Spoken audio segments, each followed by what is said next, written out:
I've played a lot of different genres throughout the years. However, one that I would consider better than most is the racing genre. Specifically, I'm a fan of kart racing games.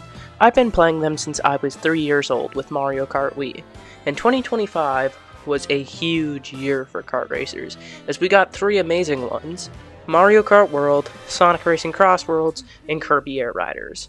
Right now, I see a lot of people comparing and contrasting the games to see which one is the best.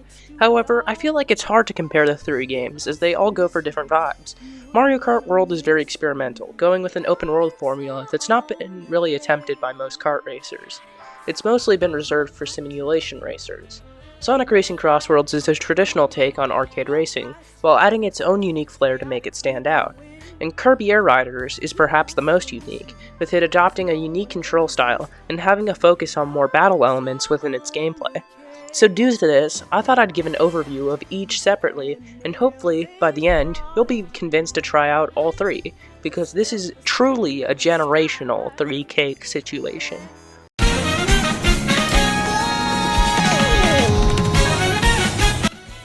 Starting off with the first kart racer that came out this year, Mario Kart World. Despite all that said online, it's truly a good game. The traditional 3-lap races are the best they've ever been in any Mario Kart game. The wall riding, rail grinding, and the updated trick system make this one of the most technical Mario Kart games, adding a lot of skill and depth to the gameplay. This also applies to the tracks as well. The nitro tracks in this game are probably the best the series have seen. Great Question Block Ruins, Dry Bones Burnout, Acorn Heights, Cheap Cheap Falls, DK Spaceport. There are so many bangers. Even on the retro track front, we have some great picks as well: Shy Guy Bazaar, N64 Wario Stadium, Choco Mountain, Toad's Factory, and Sky High Sundae, just to name a few. On top of that, the roster is pretty good. While it's missing a few characters that are kinda just weird not to be here, such as Diddy Kong and PD Piranha, it's definitely cool that a lot of NPCs that you usually never get to play as are now here and playable, my favorite of them being Cataquack. However, this game doesn't have just good additions. There are a new type of track the community has dubbed as intermissions. Basically, in the Grand Prix, you now have to drive to each track and then do 1 lap on the track once you get there. These intermissions suck. They strip away all the cool technical aspects of the gameplay in favor of driving straight until you reach your destination. On top of that, these intermissions make it easier to do a strategy known as bagging, where you sit back and just sift through items to get something good and steal the win at the end of the race. Bagging just isn't fun to do, and it isn't fun to try and keep first place just to be hit by every single item on the 3rd lap. On top of that, the open world, or free roam, is kinda empty. While sure, free roam is definitely something that's going to appeal to kids, I would have killed for something like this when I was younger. I remember I used to use the inkjet in the Splatoon 2 practice room just to look out the window and wish I could roam the streets of Inkopolis. If I played free roam when I was younger, I would have loved it. However, now, I feel like they could have done a lot more. They could have done the thing in Forza Horizon, or Need for Speed does, where you can drive around and get into races at the actual tracks, or you could get into races on the road with rogue drivers. Maybe these races on the road could take you off-road, having you drive on the railroads or on the water, or maybe even over sand dunes or something. Also, after beating racers, you'll unlock them in your roster, and maybe the more races you win, you can unlock costumes for the characters you play as. Or you could unlock an in-game currency, which could be used to buy car parts or decals to customize your car. However, enough talking about what if. Also, the online sucks, and Nintendo ruined it. I'm sure you know that by this point. We were all told to uninstall Mario Kart World already. Just make sure to reinstall it when you're done. But in all seriousness, Mario Kart World is a really fun game. While it isn't perfect, it's a pretty fun game, especially if you play it with friends or family. However, don't buy it for $80. It's definitely not worth that price. If you can get either the Switch 2 bundle, or try to find a physical copy in a clearance section.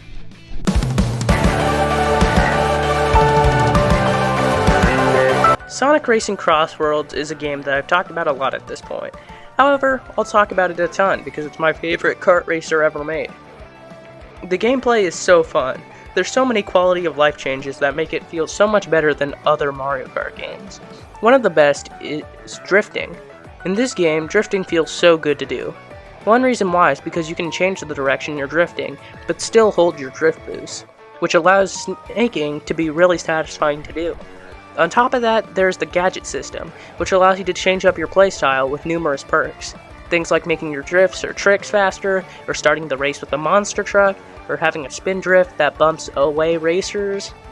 On top of that, the kart customization is amazing, and there are so many options to make the vehicle you're using truly your own.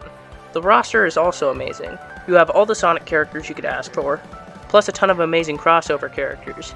My favorites in the roster being Shadow, Silver, Tails, Blaze, Pac-Man, Blinky, Hatsune Miku, and Knights, with more characters coming such as Ai, Tangle, Whisper, and Mega Man. This is all without talking about the main tracks. There are so many good tracks, some taking inspiration from previous Sonic locations such as Digital Circuit, Apatos, Radical Highway, Kronos Island, and Kraken Bay. On top of that, there are new original locations that are really amazing, such as Chow Park, E-Stadium, Eggman Expo, Aqua Forest, and Coral Town. On top of that, there's the Crossworlds gimmick, which takes you to a different track on the second lap, shaking up the gameplay, while also not being unfun like the intermissions. The only negative I could bring up is that the soundtrack is kind of a mixed bag. Crossworlds has some really good tracks like Kronos Island Final Lap, Wonder Museum First Lap, and Sky Road First Lap, but there's also pretty mid songs like the Apatos Lap 1 and Ocean View Final Lap. Overall, Sonic Racing Crossworlds does a ton to be an outstanding racing experience. However, just like Mario Kart World, it's kind of overpriced. $70 or $90 for the Digital Deluxe is kind of insane. Thankfully, it goes on sale, and you should be able to get Crossworlds on sale right now at the time of recording this. On top of that, the price will continue to drop over time, so at least that's good.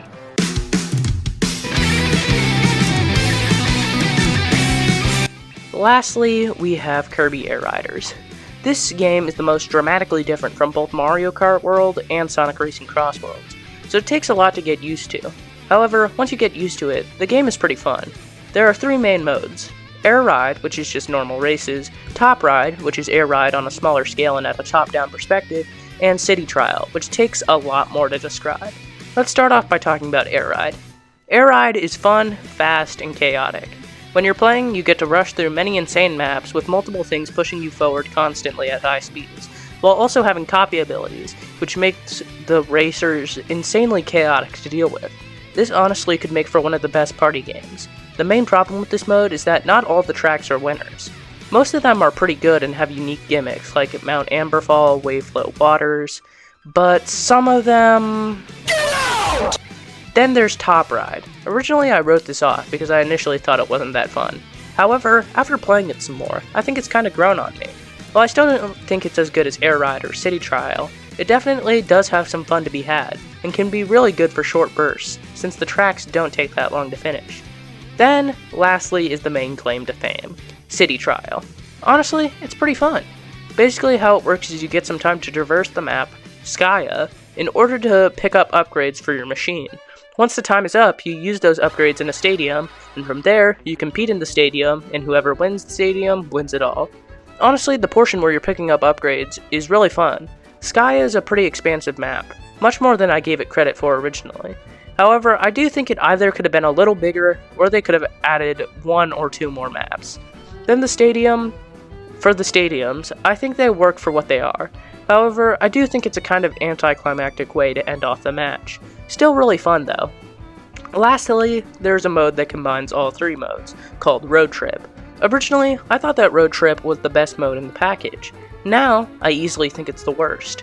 Road Trip has you doing basic challenges in all 3 game modes that the majority of the time are very uninteresting. If you were to play Road Trip from start to finish, it would be more draining than anything, because it feels like you're doing the same thing over and over. However, the CGI cutscenes are really good, and the story and boss fights are also pretty solid. The music and graphics are also really good in this game. Specifically, the graphics are by far the best on the Switch 2 so far. However, before I move on from this game, I want to mention my biggest problem with Air Riders. Air Riders is mostly controlled with 1 button. You use the B button for everything except Y, which is the special button, and spinning, which you do by spinning the analog stick. I feel like keeping the control the same was in order to feel like the original Air Ride. However, what made original Air Ride so good wasn't the fact that it was controlled with 1 button. How hard would it have been to make inhaling enemies and using copy abilities the Y button, make the boost charge the B button, make the special button X, and then map spinning to the triggers? That would have been a really good control scheme and wouldn't take away from the uniqueness of the game. Also, if you want to make the argument that they made it all on one button to feel more like the original game, then at that point just make special the B button again. Like, what's the point of adding a second button if you're only going to do it for the special, which you're not going to have most of the time? All in all, every racing game this year was truly amazing. While I did do my fair share of complaining, I had a great time with each and every one of these racing games. As I said in the intro, this is truly a generational three cakes moment. I don't think in any world where a new Mario Kart was releasing, I would be able to put it down to play a Sonic racing game and a Kirby racing game and have just as great as a time, along with enjoying one of the greatest Mario Kart games to ever release. If you enjoyed this video, make sure to like and subscribe, and I will see you guys next time. Peace.